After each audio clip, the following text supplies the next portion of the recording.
Je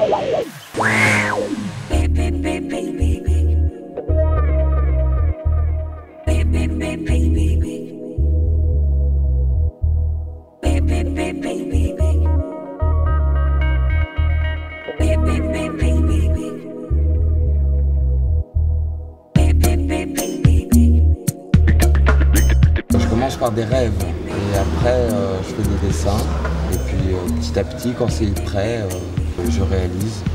Je perce mes œuvres de manière conique pour créer une asymétrie, un déséquilibre qui fait continuellement varier la perception visuelle de l'objet.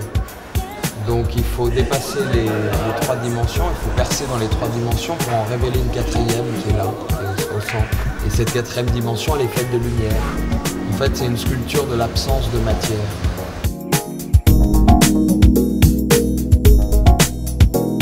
Ici, le jeu des ouvertures crée une intensité lumineuse plus forte à l'intérieur qu'à l'extérieur. Donc ça attire, on cherche la lumière. On est attiré par la lumière. Donc on veut regarder dedans, on veut rentrer dedans. Ces formes sont conçues pour conserver leurs proportions, quelle que soit l'échelle à laquelle on les produit.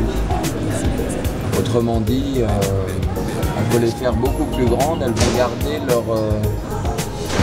leur cohérence. Et cette forme qui est bleue, on se rend très bien compte que bien qu'étant uniformément bleue, elle est aussi paradoxalement et simultanément une variation d'une infinité de camailleux en fonction du jeu de la lumière. Donc elle transcrit par sa monochromie une métaphore du divin. Et divin, ce qui est en chacun de nous et en nous tous à la fois. Ce qui est particulier et universel simultanément. Une sculpture, c'est un lieu, donc ça crée du lien social.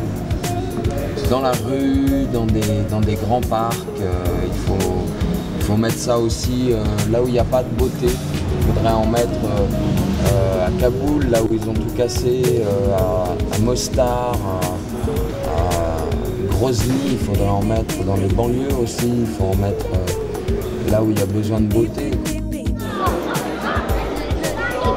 S'il y a plusieurs réponses possibles, je suis allé vers ce qui me paraissait le plus urgent, c'était de travailler, de signifier, de symboliser la joie. Voilà, parce que la joie, ça mène vers la paix.